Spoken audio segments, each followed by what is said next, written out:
আমরা সকাল সকাল চলে গেছিলাম ডক্টরের কাছে চোখ দেখাতে, আমার ছেলের আর আমার হাজব্যান্ডের। ওদের চোখে একটু প্রবলেম হয়েছে, ওই জন্য আমার হাজব্যান্ডের মাথা ব্যথা করছে আর আমার ছেলের চোখ দিয়ে জল বেরোচ্ছে। ওই যে ও দেখাচ্ছে আবার ইশারা করে, ওই যে আমার চোখ দিয়ে জল বেরোচ্ছে, ওই যে জল বেরোচ্ছে ইশারা করছে। গুড আফটারনুন, তোমরা সবাই কেমন আছো? আশা করছি ভালো আছো।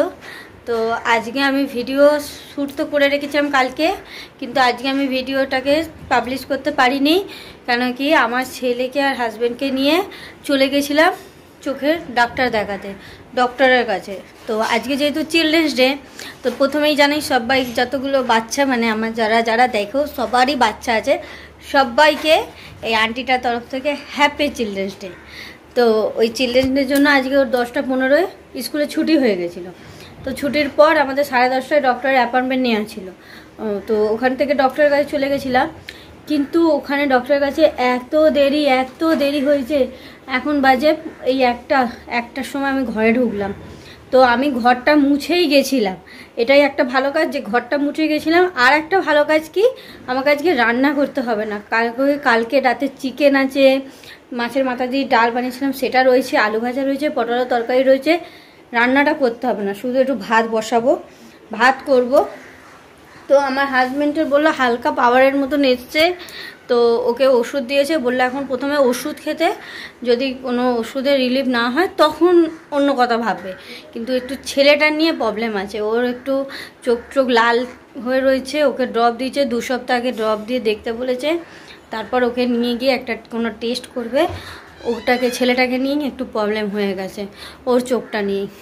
হাজব্যান্ডটারটা মোটামুটি আছে, কিন্তু ছেলেটা এখনও মানে কি হয়েছে ওটা বোঝাই যাচ্ছে না, মানে টাওয়ারের কথা কিছু এখনও বলেনি। তো 2 সপ্তাহ পর আবার ডেকেছে, 30 তারিখ আবার যেতে হবে ছেলেকে নিয়ে ডক্টরের কাছে।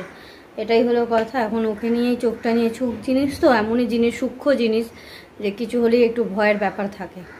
যাই হোক, এখন ওষুধ দিই, ওষুধপত্র একটু এই সবে এলাম ঘরে, ফ্রেশ হয়ে খাওয়া দাওয়া করে তারপরে আমি এদিকে মানে রান্নার দিকে দেখবো, মানে ভাত টাতগুলো করে খাবার দাবার গরম করবো। আমার হাজব্যান্ডকে বলেছি তুমি কি আগে ওষুধটা কিনে এনে ওষুধটাকে চালু করে দাও দুজনে। তো ওয়াশরুমে গেছে, বেরোলে এই যে ডাক্তার দেখিয়ে এসে দুজনকে ওষুধ কিনে নিয়ে আসবে।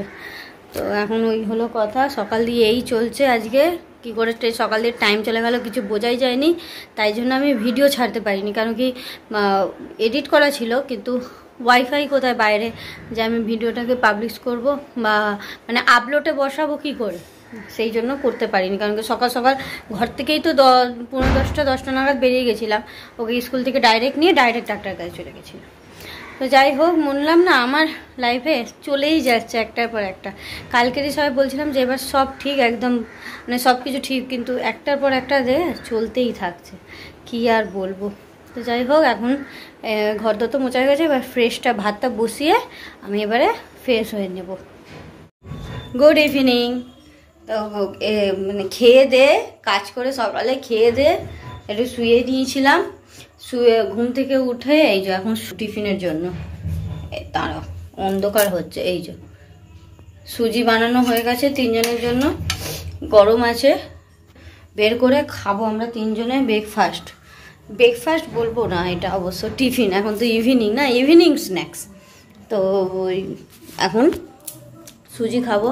পুজো হয়ে গেছে, ওই যে পুজো আমার হাজব্যান্ড করেছে। তো ওই ছেড়ে চোখ দিয়ে শুধু জল বেরিয়েই যাচ্ছে, ওই জন্য আমি বেশি ভিডিও ওর সামনে করছি না, আর করলেই ও চলে আসবে সামনে। আমি মোবাইল টিভিটা একদম বন্ধ করে দিয়েছি। এখন পড়তে বসেছে, ও পড়ছে। আর রাতে বানাবো আজকে ভাত আর দেখি ডিম ভাজা কিছু করব। রুটি খেতে ইচ্ছা করছে না, ভাত খাবো। ওই জন্য সেই সকালে চিকেন খেয়েছি, তো ভাল লাগছে না, কালকে রাতেও খেয়েছি, ওই জন্য হালকা ভাত ডাল টাইপের কিছু একটা খাবো। দেখি রাতে কী বানাই, তবে ভাতই বানাবো। আর মাছ যে আছে ওটা কালকে বানাবো আর রেখে দেবো, আবার বুধবার দিন হবে।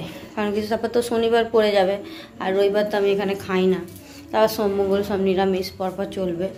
তো এখন যাই, সুজিটা দিয়ে দিই, তারপর সুজি খেয়ে একটু বসে চা খেয়ে তারপর রান্না করতে ঢুকবো। এই সময় সুজি খুঁজে উঠলাম, দেখো এই জন্য ওর সামনে আমি ভিডিও করি না, আসলেই ঢুকে যায়।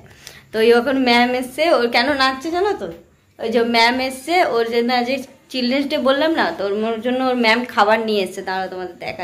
এই যে এই দেখো ওর জন্য নিয়ে এসছে খাবার, এই খাবারটা দেখে ও এত নাচছে বল, খাবারটা দেখে নাচছে। আমি বললাম যে ম্যাম এনেছে, তখন কোন ম্যাম বড়াগুলো দিক, তুই খেয়ে নে, তাহলে ভালো লাগবে, ম্যাম এনেছে তো সামনে, সঙ্গে সঙ্গে খেলে ম্যামেরও ভালো লাগবে। ওই জন্য বললাম আয় খেয়ে নে, এখন কেকটা খা, প্যাটিসটা পরে খাবে আর লাড্ডুটাও পরে খাবে।